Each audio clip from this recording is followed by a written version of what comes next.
Welcome to Coffee and Contemplation. I'm Heidi. I'm Robin. And today we will be discussing the Season 1 finale, Chapter 8, The Upside Down.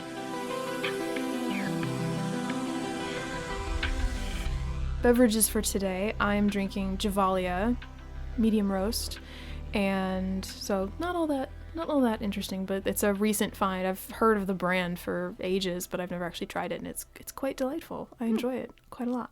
I am drinking a Harney & Sons tea called Paris, which is essentially an Earl Grey with blackcurrant added in. So it's black tea and bergamot and blackcurrant, and it's so delicious. I love it so much.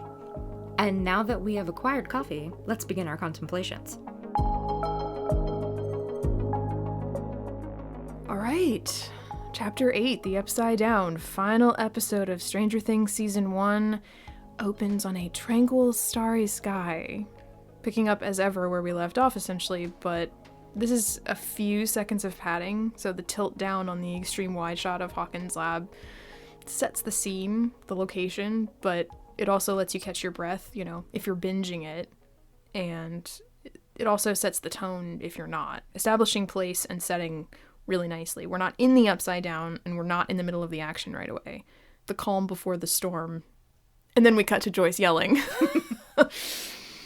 And that's the beginning of the Joyce and Brenner interrogation scene. He says 6 people have been taken this week, and that, yeesh, that's always something that, I forget about it. Mm-hmm. And I think a lot of people probably do. It just reminds me of how the Demogorgon was a real problem. It reminds, it's kind of a throwback to when Callahan and Powell were telling Hopper about that. More people have gone missing, and, it stands to reason that this would become a bigger problem eventually. This scene does a good job of demonstrating how we are super invested in this smaller group of people because these are the people we know, these are the disappearances that we care about personally, but there is a much larger story at play here. And I absolutely love that exchange between Joyce and Brenner because she has absolutely no time for his bullshit. I find that, pretty much everybody underestimates Joyce. Her stability, her credibility, her intelligence. And Brenner is fully doing that here. But Joyce just destroys him. And as much as, he knows that she knows more than Karen did, I do not think he saw that coming. And I really appreciate that she recounts her experiences, how they buried Will, how they had a funeral, because even though Joyce didn't believe he was dead, those events were still far from easy. They still took a huge toll on her and Jonathan. Meanwhile, in the next cell over, or some such, Hopper is getting tortured. Honestly, I'm not entirely sure that taser hurts any worse than stuff that Hopper has done to himself one way or another. So I think they brought a knife to a gunfight. What they're attempting to do to cow him into submission and obedience and whatnot it just ain't working. Far from scared, he tells them they're going to release him and Joyce, and they're going to provide whatever they need to find her son.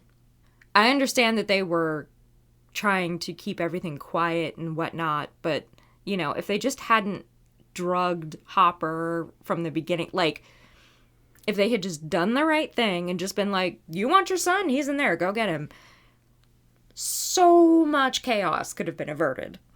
Well, we even get that interaction between Fraser and Brenner where she says, what if they find the boy? Yeah. And Brenner, I think, is pretty confident. It's interesting. I think Brenner is writing on the fact that they probably won't find Will. Mm-hmm. And even if they do, he's probably dead, which is not an unfair assumption.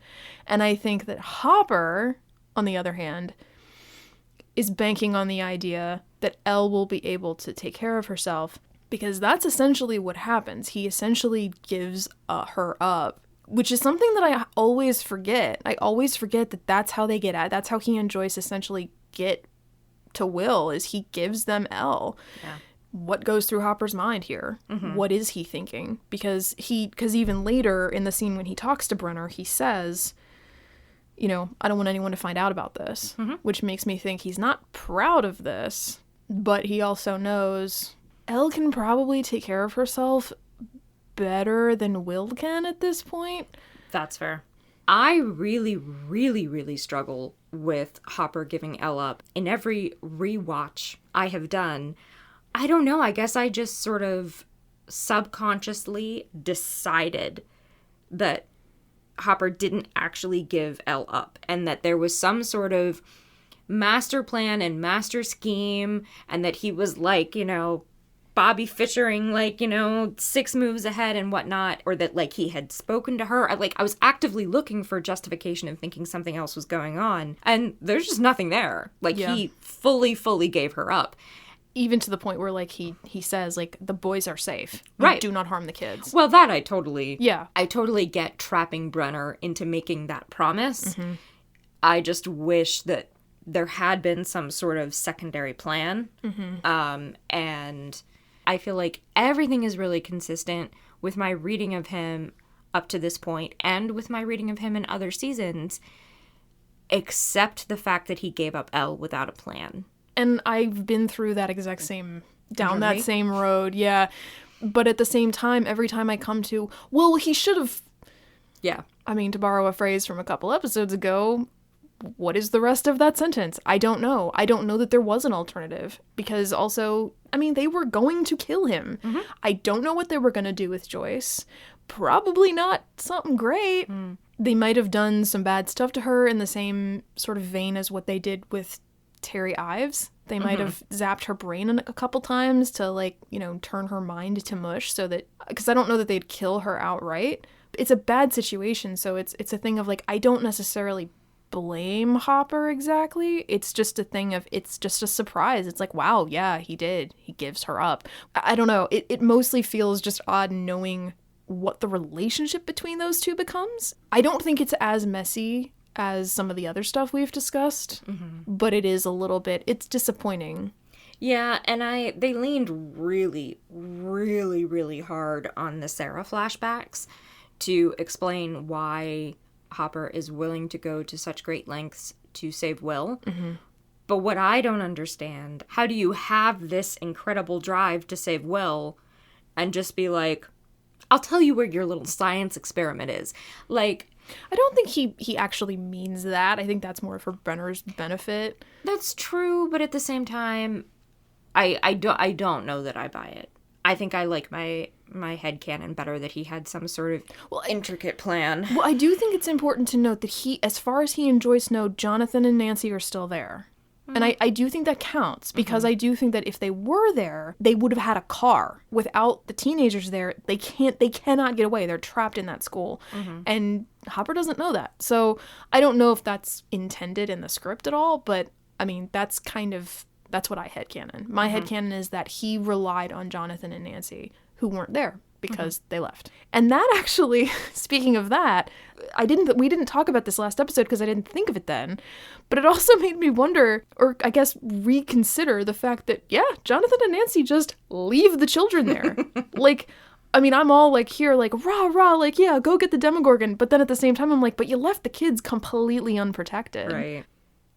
And back at Hawkins Middle, Mike goes outside and he becomes aware that they are now alone. And when Mike goes back into the gym to relate this information, Elle relates that the teenagers have gone after the Demogorgon, and it made me wonder, how does she know that? I have no idea. Like, since when does she have telepathy? The show doesn't make any attempt to explain how she knows this or what she means. She just says Demogorgon. Like, did she overhear them? I have to assume that she did. Yeah, it did actually kind of take me out of the moment. You didn't need it. Yeah. You didn't need her to know, because then the next time we see them, when she says Demogorgon, then it cuts Jonathan and Nancy, but the next time that we see the kids, they're debating over what to do. You could still have that argument. Mm-hmm. You don't need to have Elle go, this is where they are. And I think probably the reason it's there is for that transition, which I feel like the quality of the writing of this show is high enough that they could have found another way to do that without, like, going, oh, we'll just sneak this in real quick and hope nobody notices. Exactly. But Nancy and Jonathan have gone back to the Byers' house, and they do start to prep the space for catching the Demogorgon. And we see the construction of the much-lauded spiky bat. This is one of those moments where I really wish there was, like, a DVD with like thousands of hours of behind the scenes content, because I would love like an art department's featurette on like the weapons, you know, how did they make it? And did Charlie Heaton actually nail nails into this wooden bat? It looks like it. Jonathan and Nancy put all the lights back in, which must have taken quite a while. I also, speaking of the props, one costume note that I would like to mention is you can see Nancy is still wearing her ballet slippers necklace. And I love that detail. It's just really, it's a nice touch, because even in the midst of this badass montage, there's still this sign that Nancy is Nancy. That part of her isn't like completely eradicated or erased. It's consistent. I don't know, that really warmed my heart. I really liked that. And so an additional shout out to and credit to the costume designer Małgosia Trzanska. Yeah, that's a really good catch. She has moved in this very badass direction. You know, Dustin even points that out quite correctly. Like, she's kind of a badass now. And I love the contrast between her wearing those, like, kick-ass boots. I have, like, especially since lockdown started, kind of taken a deep dive into fashion and fashion history and personal style and all that kind of stuff, because it's much more fun to dwell on clothes than it is on a pandemic. But I find myself becoming a lot more aware of, like, you know, costume design and that kind of thing, and contrasting because they're not combat boots, but they're like, and they're not hiking boots, but they're badass boots, with the ballet slippers necklace is a really subtle and effective way of contrasting the balance of Nancy's characterization, because she's allowed to be badass and still vulnerable. That, I think, is really cool, because you really don't get that very often. Like, her whole look is the color palette of what she's wearing. She's in these very muted earth tones. She matches Jonathan's costume. She matches the entire color palette of the Byers house, which is very different from a lot of the colors we've seen her wear up to this point. And so it's like she's blending into this backdrop, but also she still has this piece of her of what she was before. So it speaks volumes about her as a person, but also, like, it really kind of covers the entire history of the show up to this point. Back at the lab, Hopper and Joyce suit up and enter the Upside Down. They enter the gate, and finally arriving at their goal, or almost anyway, at the place they've been trying to get to all season. And they share this look before they go in, and this is precisely the right point to have these two arrive here, particularly Hopper. They haven't known fully what they were up against, and these two people would go charging into a situation even if they didn't have all the information. But now they know what the monster is. They know how the gate came to be. They know what's inside, and they know they're suited up. They're well prepared, and so it makes the payoff for us as viewers that much richer, having them overcome all the obstacles at last rather than watching them fail too early. And it's just a great example of getting characters to their natural conclusion, facing the final adversary or challenge at the right time. Stranger Things is known in a really positive way for having a lot of pastiche and references and so on.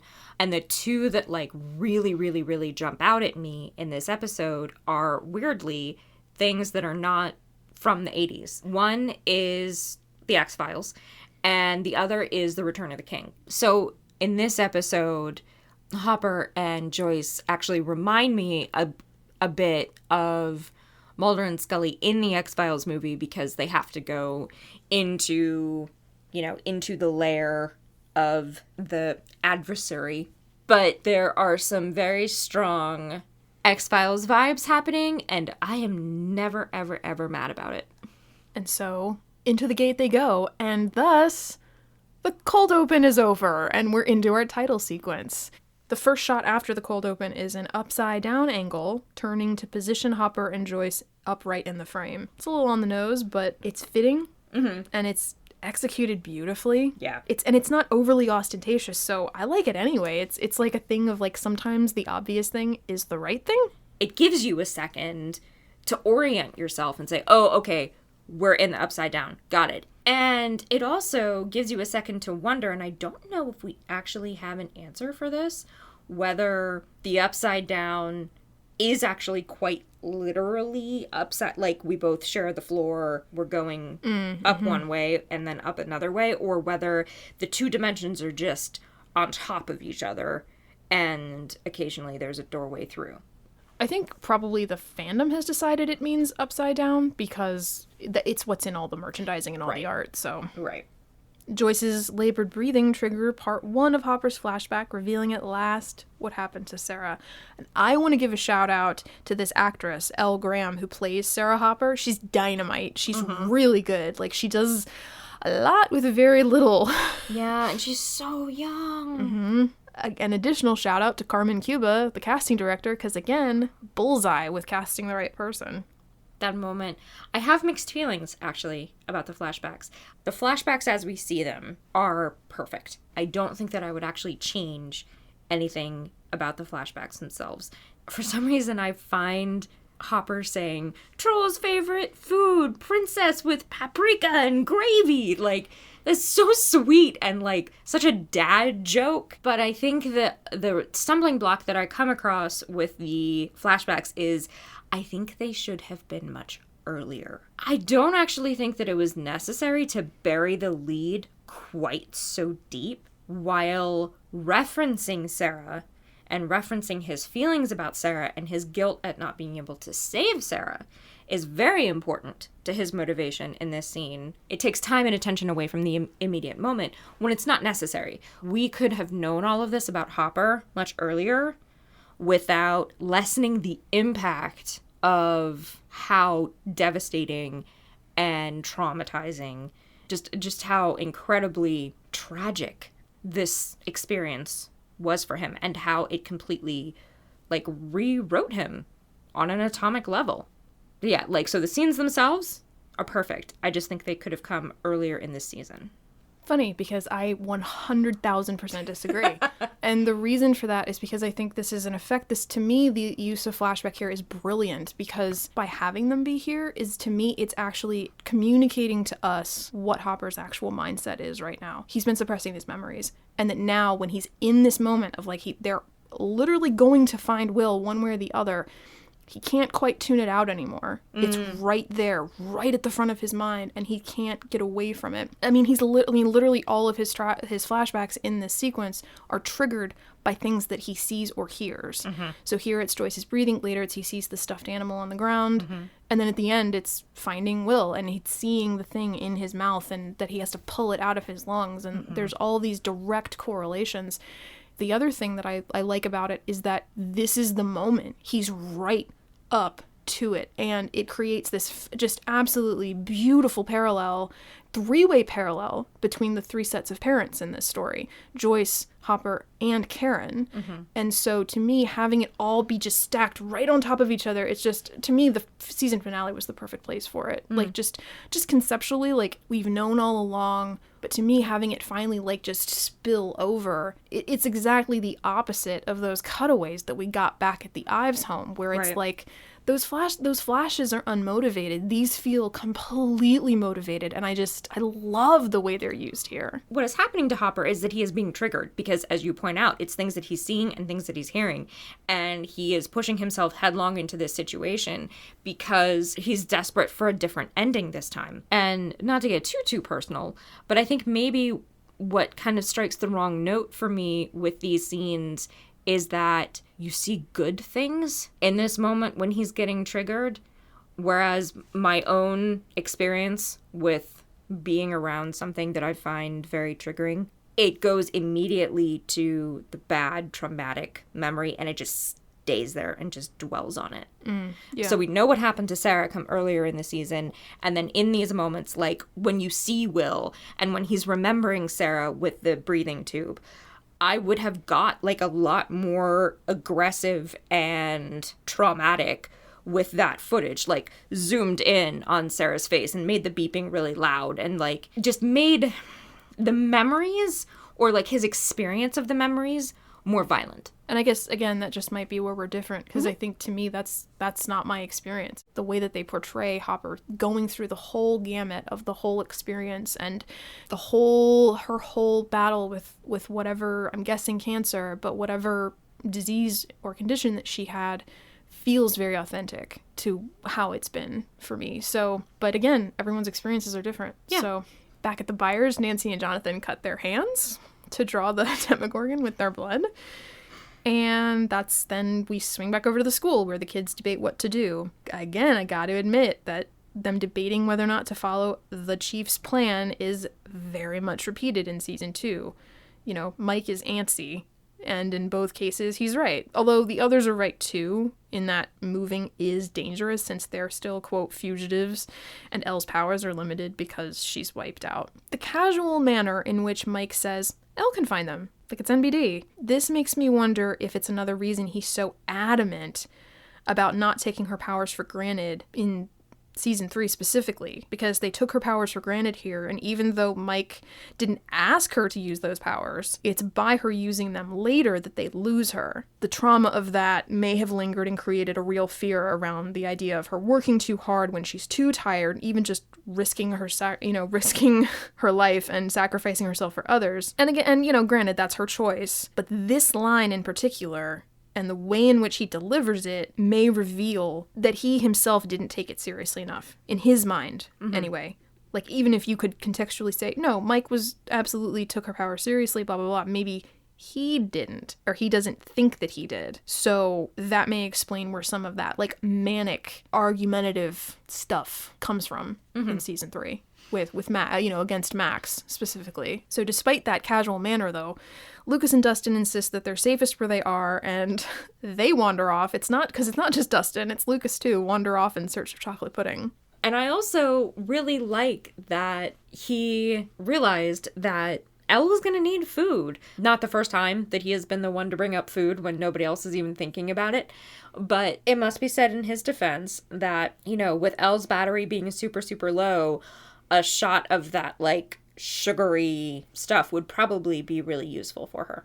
On the buyer's couch, Nancy and Jonathan bandage each other's hands, anxious and waiting for the Demogorgon. And some romance creeps in when they quasi-hold hands and Jonathan just says her name. I have to point out, for someone who was struggling with his accent so much, like, his delivery of that line of just saying her name is perfect. Like, the acting is perfect. And there's the briefest moment of possibly them leaning in when, not unlike Mike and Eleven last episode, they're interrupted by way of a sharp knock on the door, making them both jump about a foot in the air.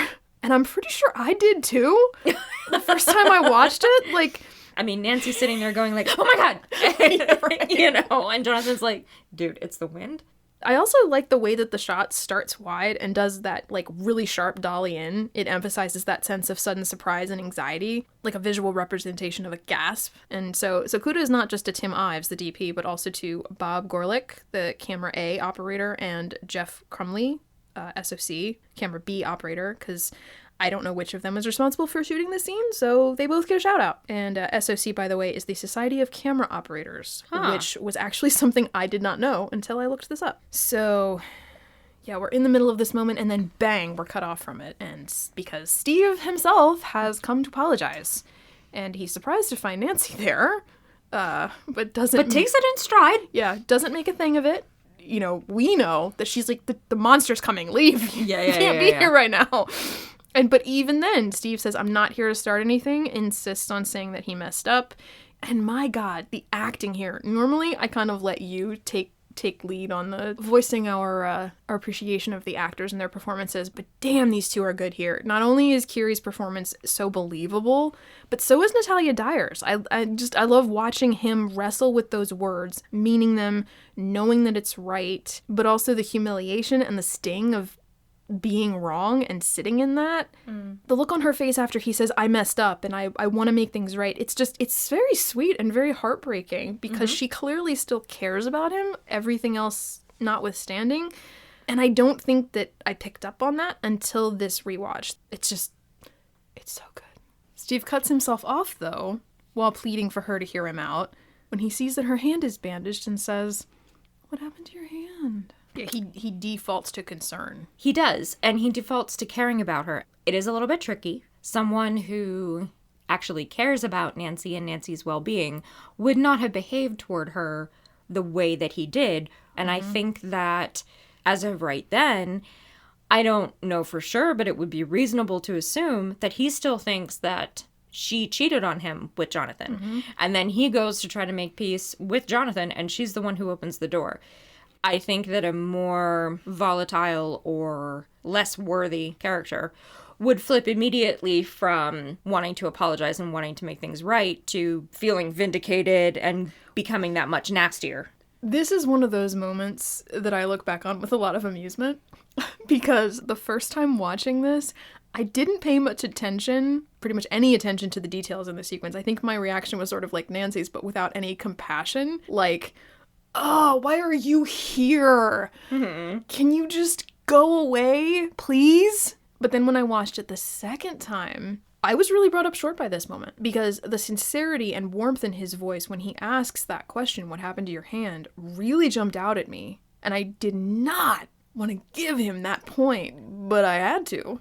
Because, like you said, in spite of everything that happened, that is a very candid moment. And then he sees the blood and realizes and like kind of takes it all in, and he pushes his way in thinking that Jonathan may have hurt her. Mm-hmm. He reacts appropriately. Because when someone you supposedly care about shows up with an injury, you care about the injury and not the fact that they showed up in a place that you weren't expecting them to be. Yeah. He sees the whole crazy setup, and he and Jonathan nearly come to blows again. And like, what? He was gonna fight Jonathan again? Not only after losing the first time, but still being pretty beat up? Yeah. Nancy, however, avoids a fight by aiming the gun at Steve, and I had to laugh when that happened because it made me want to go, so Heidi, is this what you meant a couple episodes ago by Nancy getting in the middle?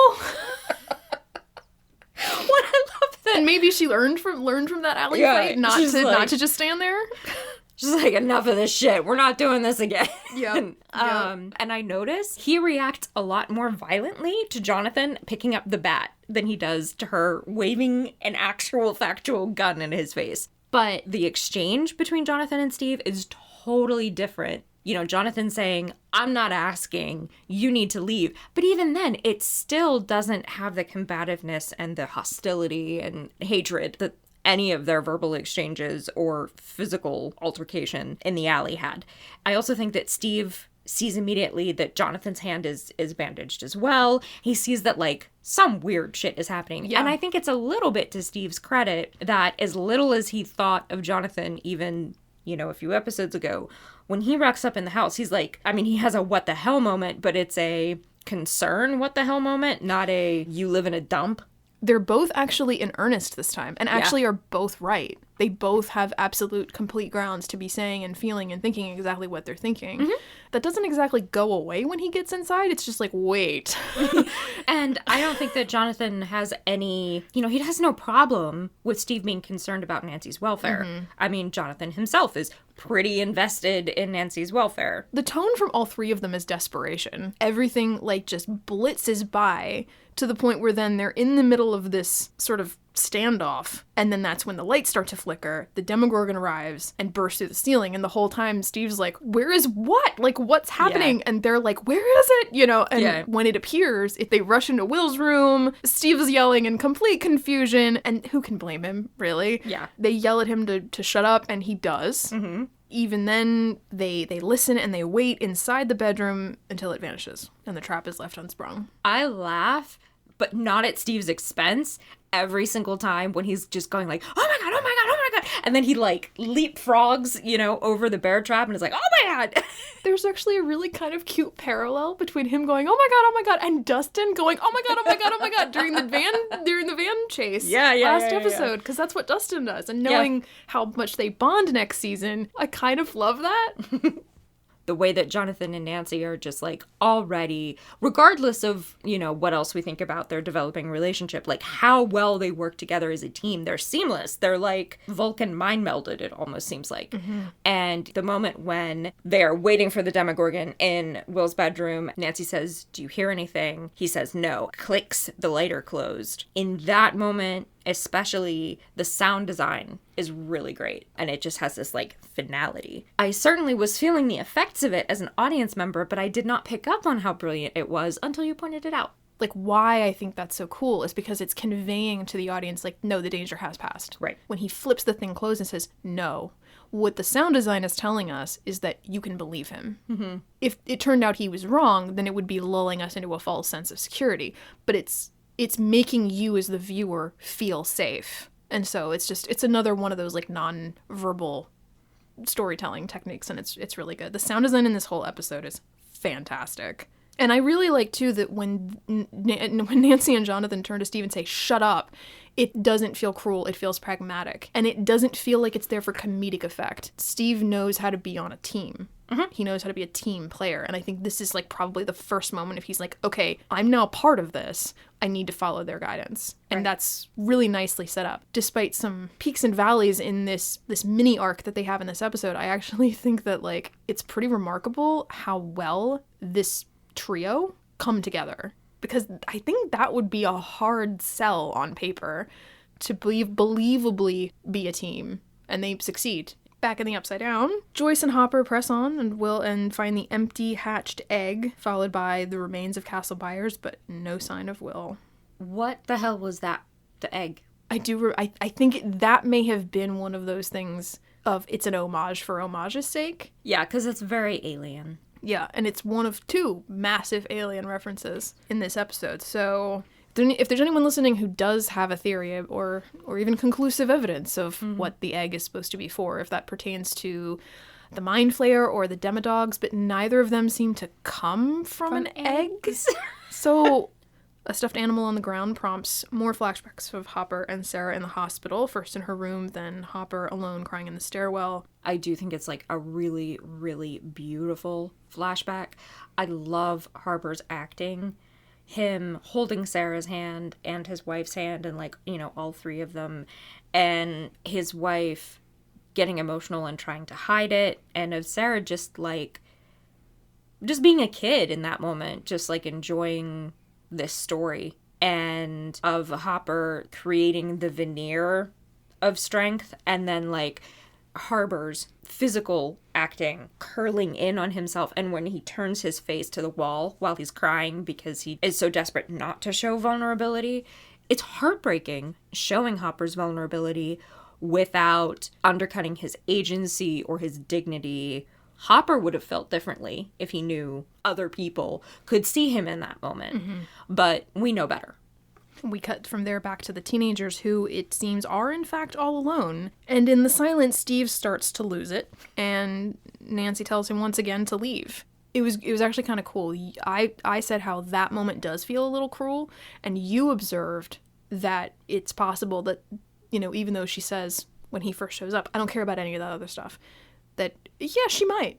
And then, she absolutely does. How could you not? Right. How could you not? Because this is the first time that the 2 of them have been face to face since that incident. So when she says, I don't care about any of that, what she's actually saying is, there is something a great deal more important going on right now. I have to deal with that, and then we'll talk about your garbage behavior. You know, but like, I'm not mad that you let your friend call me a slut and spray paint it. No. Bullshit. Or not, like, I'm not actually saying that, like, Nancy did anything wrong in that scene. She didn't. But if they had been on better terms, I would have liked to see her say, that thing that you just saw, it took Will, it took Barb, we set a trap for it because we're trying to kill it. It's going to come back, so you need to leave. That's a brilliant solution. To actually give him the information would make him stop. That would actually make him, like, be quiet and probably leave. Yeah. Would have benefited, I think, the characters in the scene, but also I think it would have just made the scene a little bit better as a whole. Especially because this is, like, this moment of pause. You know, no, I'm still really pissed off about what happened. Like, if there's space for that breadth of reaction, I think there's also space for what you came up with. Yeah, she tells him to leave, and he does. And he runs out to his car, fumbles with the keys, and he's halfway into the driver's seat when he hesitates, seeing the lights flash and flicker inside again. And we leave him there, hovering at his car, while inside the lights continue to flash and go, you know, like crazy until they go out entirely. I still think it feels like an earned twist. Again, it's not a new technique, but it works so well. It's so effectively executed. So the monster does come back. What I like is that it immediately pounces on Jonathan and divests him of his weapon rather than immediately pouncing on Nancy and taking her weapon away. I could see where the decision would have been like, oh yeah, the Demogorgon comes and attacks Nancy, and that's why Steve comes back, because he's worried about Nancy, and then Jonathan and Steve, even though they hate each other, team up to save Nancy. Like, I could see how it could have gone that way, and I'm just real glad that it didn't. And this is also the other moment that I would cite as the absolute brilliant use of sound design and sound mixing, because not only do the lights go out, but then the sound on top of that really sells that jarring loss of stability. And it's subtle, just like in the scene we mentioned before, but it's definitely there and definitely contributes to how well that visual works. It's just excellent. So huge shout out to Craig Hennigan, sound designer, Brad North, the supervising sound editor, and the re-recording mixers Joe Barnett and Adam Jenkins. Fantastic job, guys. And so the Demogorgon tackles Jonathan and leans over him, and this is our second Alien or Aliens reference. I mean, I don't know. I don't know the franchise well enough to know which of the two, but I know it's in that franchise somewhere. And it's real gross. While he's pinned on the ground, though, Nancy fires the remainder of the loaded bullets at it, luring it away from Jonathan, and for some reason, she doesn't lead it down the hall towards the bear trap. She keeps forgetting the plan. Yes. And I don't know, panic, adrenaline, perhaps? And all hope seems lost, but that's when Steve rushes back in, takes up the fallen bat, and starts hacking away at the Demogorgon. And because of this demonstration, as you said earlier, he manages to knock it into the bear trap. Also, for the record, I would count this as winning a fight. But Dustin wasn't there, so he doesn't know. He doesn't know. I do remember not knowing how I felt about Steve through the entire season, being like, maybe he's okay, maybe he can sit with us for half of lunch, etc., etc., you know, and then like, oh, wow, you're a piece of shit. And then him coming back and being like, I mean, maybe you can live. But like, by the moment of the bat twirl, I was like, okay, all right, I like Steve. You can sit with us for all of lunch now, as long as you continue to behave yourself. Back in, I believe, episode 2, we together both noted the scene where Joyce runs out of the house, gets in the car, sees the lights flickering, and decides to go back in. This is basically the same character decision. Prior to the podcast, I always look at this moment and want to be like, it's no big deal. Okay, so he goes back in, whatever. But it is the same decision that Joyce makes. It made me stop and question, like, okay, if it's praiseworthy for Joyce, then it's praiseworthy for Steve, too. Mm-hmm. It's not often that I see myself in Steve, but I do actually see myself in him in this moment, both in the running away and in wrestling with the decision whether to go back. Now, I've never met a Demogorgon, thank God, but many, many times I have ended up in a situation, and I think we all have, where a situation presents itself to you, and it's like, there's the right thing to do, and there's the safe thing to do. And it's not, you know, it's not usually as cut and dry as fight the Demogorgon, don't fight the Demogorgon. But in that moment, whenever it happens to me, I usually have this feeling of, all right, let's do this. It is not about being brave. It's not even about, like, I want to feel like a good person, so I'm going to do this. It's about, I can't watch this thing happen. And I do think, though, that this action on behalf of Steve is very, very praiseworthy, not least because it's a direct parallel to Joyce. I didn't even think of that, to be honest. I was thinking about how he goes in knowing that Nancy is mad at him. I mean, if I were in Steve's position, I would assume that they were breaking up or broken up. Like, do you even need to have a conversation about whether or not you're broken up after all that? No. Yeah. Like, you're done. Yeah. And Jonathan hates him. He knows Jonathan hates him. If Jonathan didn't hate him before he said all of that shit, he certainly hates him now. And he goes back in and he takes up that bat and he, like, beats the shit out of the Demogorgon to save Jonathan. Not because he loves Jonathan, not even because he loves Nancy, because he can't walk away. Considering that that the show has now, in context, established that Tommy was the one who did the spray painting, this is like an evolution of that, because Steve didn't tell him not to. He didn't take any action, and then this moment he does. He takes action. So there's that. Also from like the film side of things, these two sequences, the one with Joyce and the one with Steve, they're shot very differently. We broke down like why that sequence is shot like a horror movie, and it's shot... And I hated it. Well, because the intent there is to make it seem like she's walking in towards her doom. Right. Here, the intent is to make Steve look heroic and to make it look triumphant. And it does. It definitely succeeds in that, because also we leave Steve at his car so that the surprise can be when he reappears. Back in the Upside Down, Joyce and Hopper, they find the Upside Down version of the Byers house, and Joyce and Jonathan can sense each other. I adore that moment. Yeah, me too. Because the way Jonathan realizes that this is what Joyce was experiencing with Will all along is just, it's just beautiful. In the interest of some comic relief, meanwhile, Dustin and Lucas raid the school pantry, leaving Mike and Elle alone in the cafeteria. I found the chocolate pudding!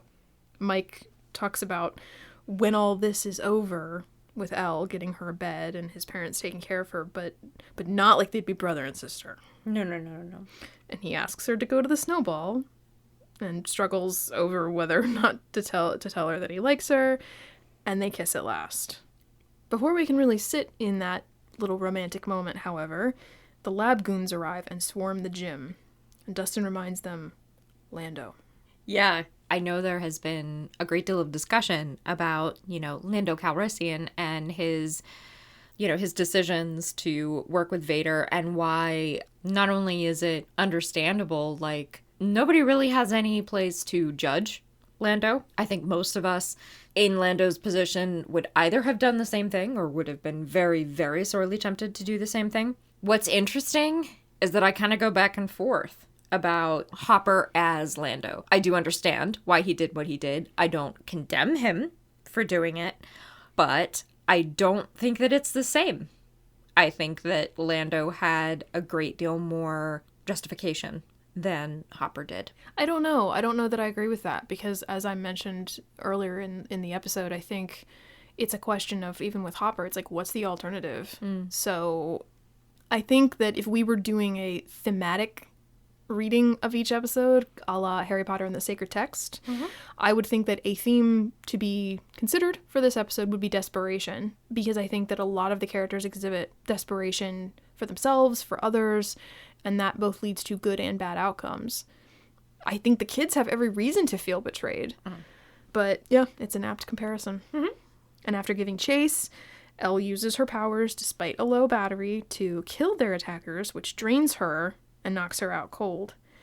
And I kind of wonder if there's a little bit of personal revenge mixed up in this moment because of being trapped and blah, blah, blah. But also, like, even more personal than that, in killing Agent Fraser, because this is the woman that killed Benny. Yeah. I mean, that is exactly what I was thinking of.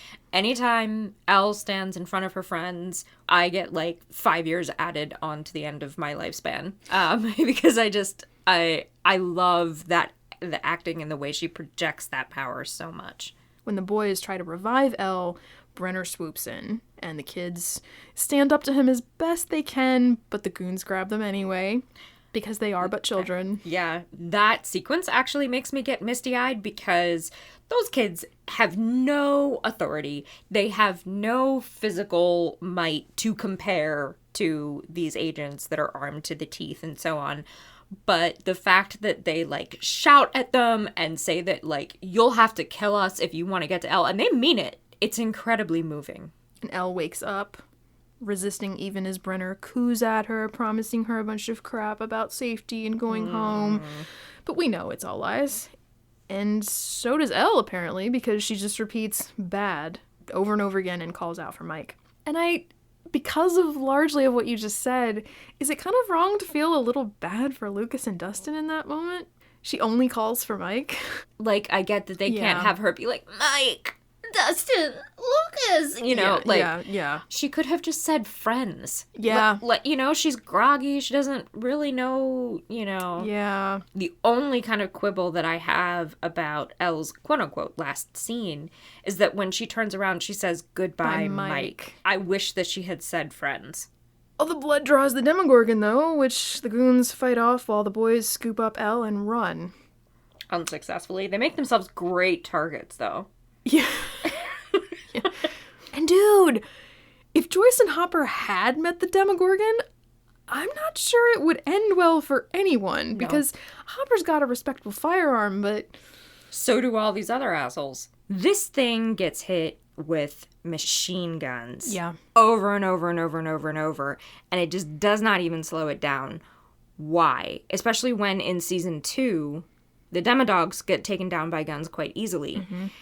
But Steve is able to, like, fuck its shit up with the bat. He's able to at least herd it toward the trap, Yeah. which also affects it, in order to be set on fire, which also affects it. Yeah. And yet machine guns, No effect. no effect whatsoever. It's like you're blowing air on it. That makes me remember our conversation about the Upside Down being sentient. The whole, like, when you brought up the point about you weren't worried that Hopper was going to get eaten by the Demogorgon because structure, but you were worried about, like, the closer you get to the Fae thing, the more it affects you. Right. So I was kind of going, well, I wonder if we're kind of playing by sort of fantasy rules in a sense, like, because when you said bullets don't affect it, for whatever reason, it made me think, well, bullets don't affect vampires either.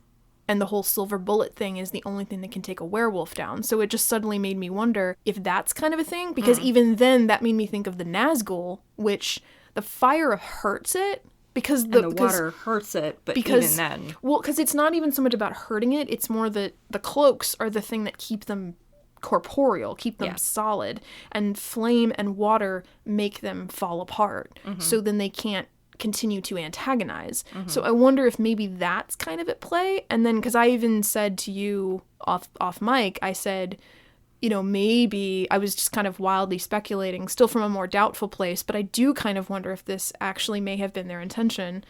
This idea of it must be sent back into the fiery chasm from whence it came. Like it only an upside down based weapon can kill it. Well, Elle is not from the upside down, but she's also, her powers are abnormal and unusual in, like, this particular realm. So it has to be otherworldly of a sort to take it down. Right. Yeah, I don't know. Brenner gets tackled by the Demogorgon and it looks like he dies, but a quote that I have from the book says, "What we always say about that is that if we wanted to really kill Brenner, we would have shown it on screen," Ross says. "Based on what he's done, the audience deserves to actually see it. That's where I want to leave it for now." And to put this in context, this book was written and published before season 3 aired. I really hope that Brenner is still around because I still think he's the best villain. No, I think you're right. Killing Brenner is a little bit like killing your Moriarty. You don't really want to do that. Now, I will say that I don't necessarily think that seasons 2 and 3 suffered for the lack of Brenner specifically. Like any like criticisms that I have of the plot arcs of that season, it's not, you should have had Brenner here. But absolutely, you keep an ace like him in your back pocket. Yeah. But I am very glad that there is this possibility that they will bring him back. And I actually really appreciate that they're like, no, for how bad he is, we'll let you watch him die. Don't worry. I mean, they hardly, you know, for how brutally and violently and gorily they have killed people that we actually like. Yeah. You know, I think we deserve to actually watch Brenner die. Yeah, that's a really good point. I had not thought of that. Barb and Bob and Joyce and Hopper find the monster stash of corpses, including Barb, and a still alive Will with the horrendous tube down his throat. This is really properly nasty. I can't watch this when Hopper pulls that thing out of Will's body. I can't do it. It's almost too real, and I'm glad they get that live thing out of him, but it's rough to watch. Because, I mean, damn, what Will has to live through. Like, this is almost too much for me. Like, as much as I love this show, like, this was another moment where I was like, I don't know if I can accept this. The horror aspect of it is almost beyond my capacity. And I'm really glad that it's Hopper and not me in this moment, because not only, I mean, there's the gross out factor, but also my instinct, honestly, would be to cut the thing so we could get Will out of this setting. Oh, yeah, but he's not breathing. Well, no. But what I mean is, like, because my concern every time Hopper just reaches and rips it, like, I'm like, what if that thing was, like, entrenched in his body and it would have, like, killed him ripping it out? So I'm like, well, what if this thing was, like, deep, like, attached to his heart and they needed surgical procedures to get it out of his vital organs? Like, that's always what goes through my head. It's not the intention of the show, however, so again, I'm glad it's Hopper that makes that decision and not me. I do, like, I am with Hopper 100%. And Harbor's like acting and reacting when he sees that like the tendril is wriggling, and he goes, "Oh Jesus!" That is the perfect reaction. It is. It absolutely is. Back at the school, amid gunfire, Dustin carries Elle over to the desks. And as she lays there, Mike promises that they'll go to the snowball. And it's meaningful still in context, but it's also kind of wonderful to know that they do get to go. Yeah. It's like, I know they don't know that, but hell yeah. And the kids try to fight the Demogorgon. Lucas does his best with the wrist rocket. I seem to like when there is a character who is severely outgunned, but they keep fighting, not because they think they're going to be successful, but because of some deeply personal reason to themselves. There's nowhere else for them to go. They are fighting to protect Elle. Mm-hmm. Lucas is not going to budge. And I really sincerely love everything about that moment. I love the like, even the like levity of the dialogue. Get the rocks, I'm getting the rocks, you know? Yeah. And Dustin being like, kill it, and Lucas being like, I'm working. Yeah. There's a consistency there too. Yeah. And it's like the hero shots of Lucas just like firing these rocks. It just gets me every time. I love it. Me too. Elle rallies enough to take down the Demogorgon and herself with it. I don't actually have a lot of critical analysis to add to this whole sequence. I find that it completely draws me in every time. Mm-hmm. I really love that when the Demogorgon starts to die, because you start to see the light, and that it actually happens like within the Demogorgon's chest, like where its heart would be, or where we assume a normal animal's heart would be. I mean, to me, it was really meaningful. I actually didn't realize this until I was watching for this recording. But when Elle wakes up and, you know, starts advancing toward the Demogorgon, not only does she have blood under her nose and around her ears, her irises are bloody. Mm-hmm. Yeah, I mean, I think sometimes in American culture we like hero worship people who sacrifice themselves a little too much. But I don't know, it's so affecting. Mm-hmm. You know, that she says, no more. I don't think as an audience member that I ever truly thought that Elle was gone. So when she turns around and says goodbye to him, I never thought of her saying, okay, I'm dying, bye. Mm. I always read that as, I'm not going to see you anymore. It doesn't lessen the impact. Just how sad and poignant. I mean, she packs everything into those two words. You know, how much she loves him, how much she wanted to have the life that they talked about, how hard it is to give it up. They were going to have Elle die here. That was the initial intention. And they changed their minds once they realized that the show was going to have potential to move on. They knew that the show really just wouldn't work without 11. Yeah. I mean, I can say definitively, if Elle had actually died, I would be pissed off, angry about it for a variety of reasons, certainly including the fact that I just love Elle, but also giving a girl that much power and then having her not only sacrifice the power, but sacrifice her life for a boy she just met and a boy she hasn't even met. Ooh, that's dirty. A boy? For Will. Okay. For Will, yeah. Who are you talking about? I mean, I believe in the relationship between Mike and 11. Don't get me wrong. But even hearing that was originally the plan, well, you know. Mike's reaction to 11 being gone, the character and the performance is just so heartbreaking. And I completely believe that this would fuck him up for the next full year. And this, of course, leads directly into Hopper and Joyce finding Will. Yeah. Intercut with Hopper's final memories of Sarah. And this sequence is just so emotional. I do feel that I'm affected by the scene with Elle and Mike, and Dustin and Lucas too. But for whatever reason, this is the sequence that just absolutely gets me every time. And just, there are tears consistently. It works on every level. The musical score, the editing, the performances, the sound, the cinematography. Each element is just firing on all cylinders, as a good finale should. And the editing, excellent work, Mr. Dean Zimmerman, who also edited the Battle of Starcourt in season 3, Huh. which is also the season finale. Yeah. Along with Catherine Naranjo, first assistant editor across all 3 seasons. And the needle drop here is When It's Cold I'd Like to Die by Moby, and the use of music tracks across the series, I would say as a whole, is pretty well chosen. They often, and in like cases like this, they will find songs that really do match the musical score very well, very seamlessly, as this track does. So in this instance, I want to give credit to the music supervisor, Nora Felder, and once again, Michael Stein and Kyle Dixon for the score, plus David Klotz, the music editor, because just the way that it all folds together is just really beautiful.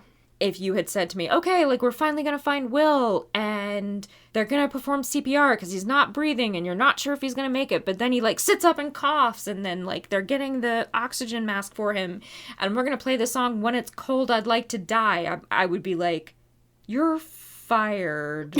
You know? Like, Yeah. But it's perfect.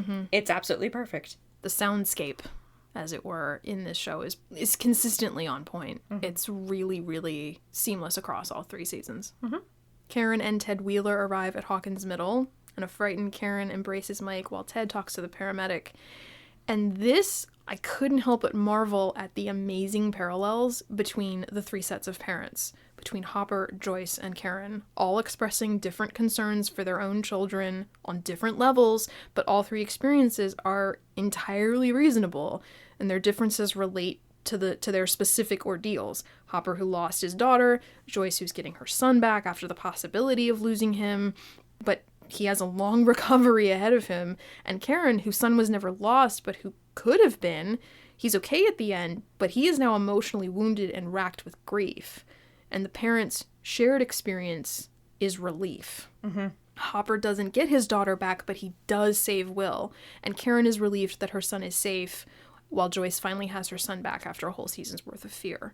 And I just was, like, blown away by that. Like, I think it registered on some subconscious level, but especially because we've been paying such close attention to Karen this season, it really made me appreciate the shared experience that they're having. And especially considering that Hopper and Joyce are together and Karen is separate, but they are all tied together. And I thought that was really, really very wonderfully crafted. That is a great point. Every time I watch this episode, I'm kind of just, like, really, in a good way, just kind of struck with, like, how much of a mom Karen is in that moment, you know, depending on our relationships with our families.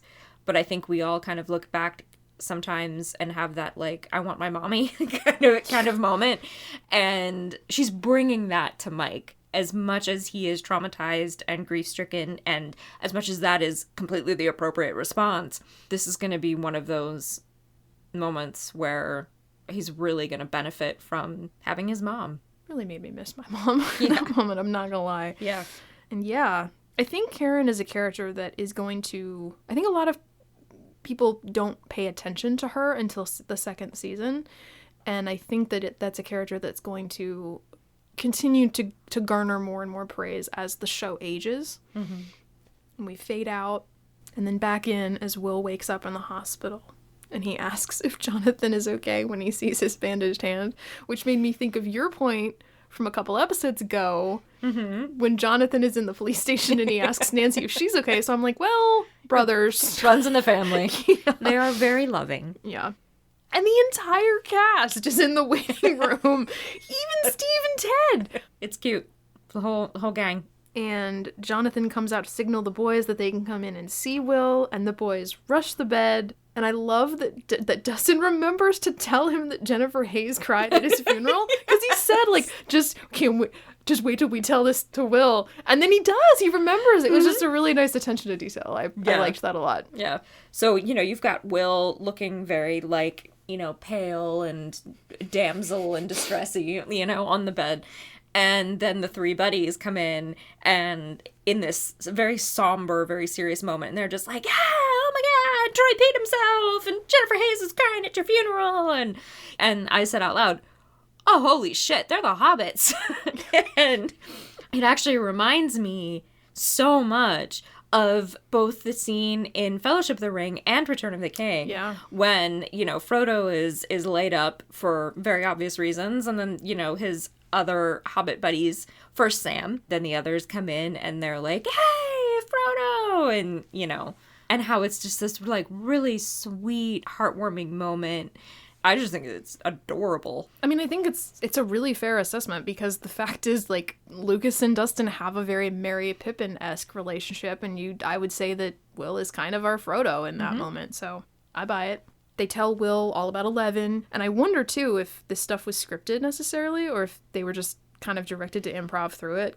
Just summarize what happened with Eleven, how cool it was, race to be the first to tell each part of the story, go, And then outside the hospital, mysterious lab guys pick up Hopper. That made no sense, and I really kind of wish that they had cut that. It just feels to me like set up for something that never went anywhere. Yeah. Because it doesn't track with what they then do. Like, Hopper, yes, is working with the lab next season, but it's not in this. Like, the first time I watched it, I was sure they were taking him away to go kill him. And, like, it still has that vibe to it, which is weird because the show is so good about setup and payoff. Yeah. 1 month later, the boys finish their D&D campaign in an echo and a continuation of the opening scene of them together. And it's like a complete redo, changing only once Justin agrees Fireball the son of a bitch. So I have a question. Yes. I feel so proud of myself for seeing this. They see that it's the Thessal Hydra. Will makes the executive decision to cast Fireball. He then should have to roll to see if it hits. Yeah? Yeah, that's what he does. And then he should have to roll to see what the damage is. But he only did one roll. And then he killed it in one blow?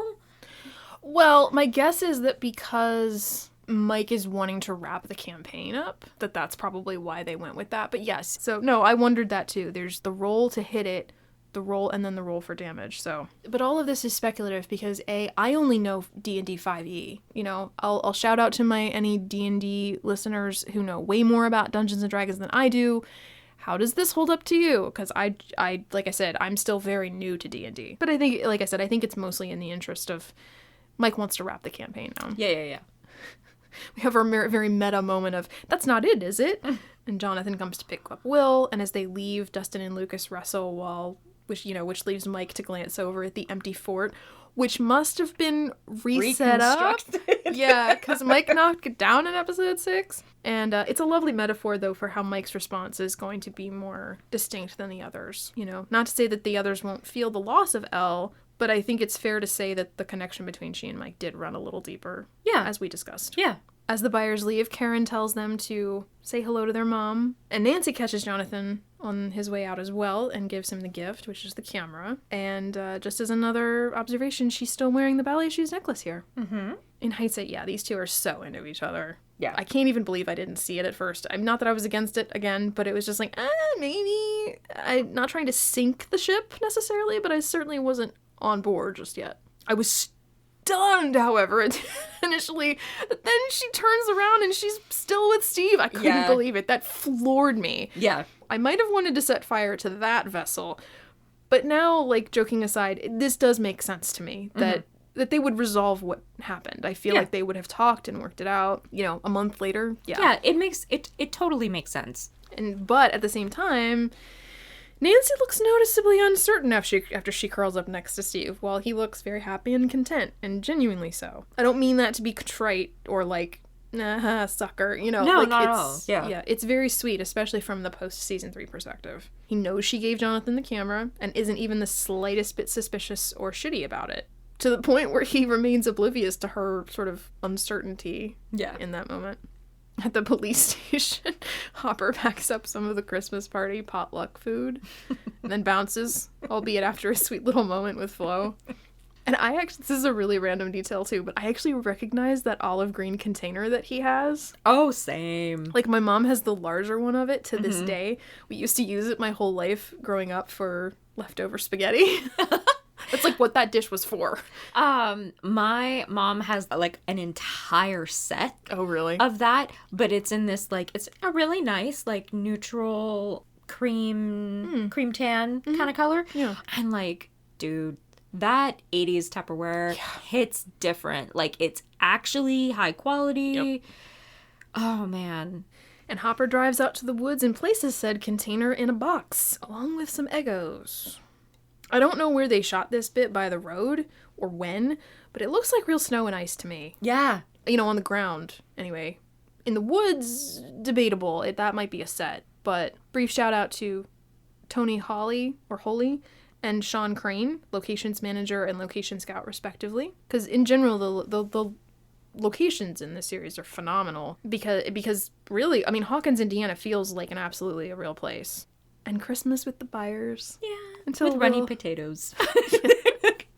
Until Will coughs up the slug-like thing and he gets a flash of the Upside Down. When I first saw this, too, I presumed that this was like an ongoing thing he was dealing with, that this was not the first slug that he'd coughed up, and that he was keeping it secret for a while. And now it seems like that's not the case. That seems like now this was a one-time event and this creature becomes Dart. That would also explain why, for example, none of Will's like charts or medical readouts or any of the blood work or any x-rays showed a thing inside his stomach or his chest, because Dart grows really fast. So if it had, again, that's kind of why I thought that was probably an Aliens reference, because if it's like there's a thing implanted in him, it wouldn't show up because it was still small. But he coughs when he's in the hospital bed, so I don't know. But Will does keep it secret, which super stressed me out, still does.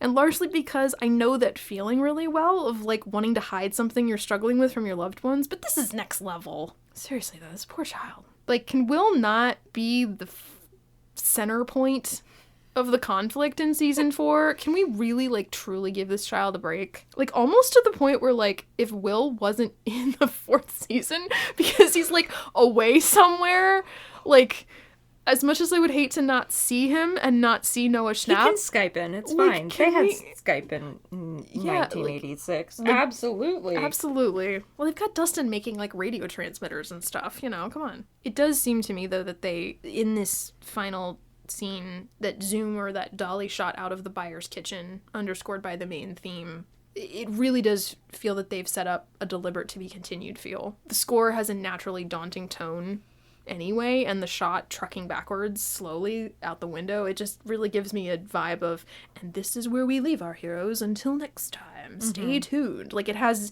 I mean, they're even vignetted literally by snow through the glass. So, you know, I feel that every time, but also weirdly a sense of completion. It's not a cliffhanger.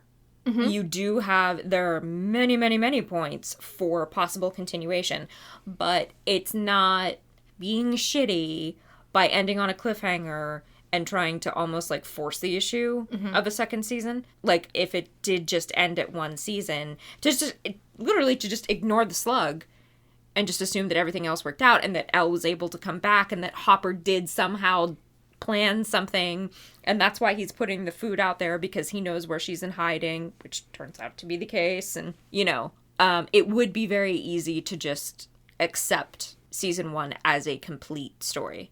I'm very glad that there's more, but I do respect a lot that they didn't try to force the issue. And it's funny that you say that, because there's a lot, I feel like, there's a large contingent of the fandom right now that is very vocal about the fact that even people I've heard that enjoyed season 3 quite a lot, liked it more than the second season, have said that they wished it was still just one.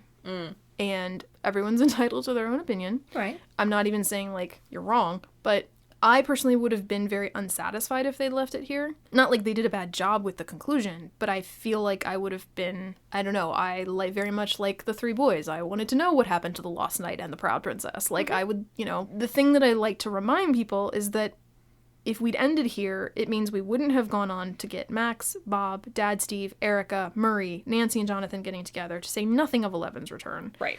At the same time, though, I didn't realize how big of a fan I was of this show. Because this show, this shot happened, the credits rolled, and I just kind of remember sitting there going, huh, that just happened.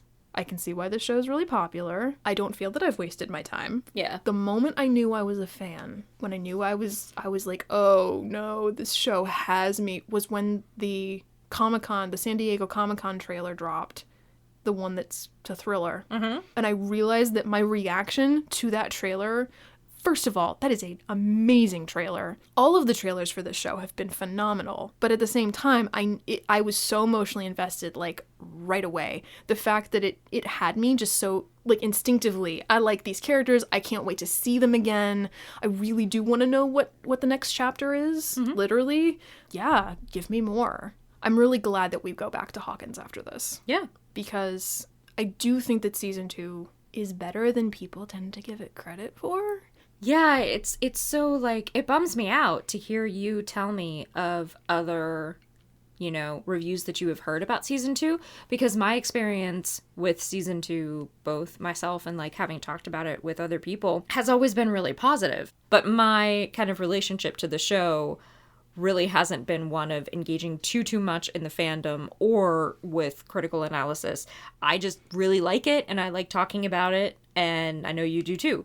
Yeah. And so, yeah, I don't have that feeling of, like, defensiveness towards season 2, only because I haven't really heard anybody trash it.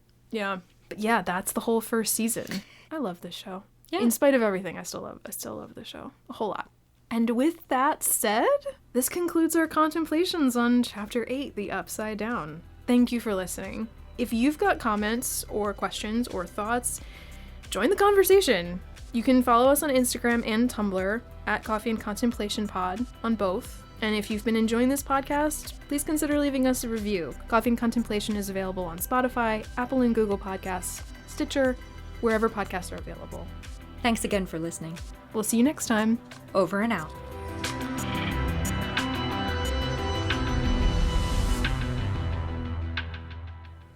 The monster, the bathtub, the upside down.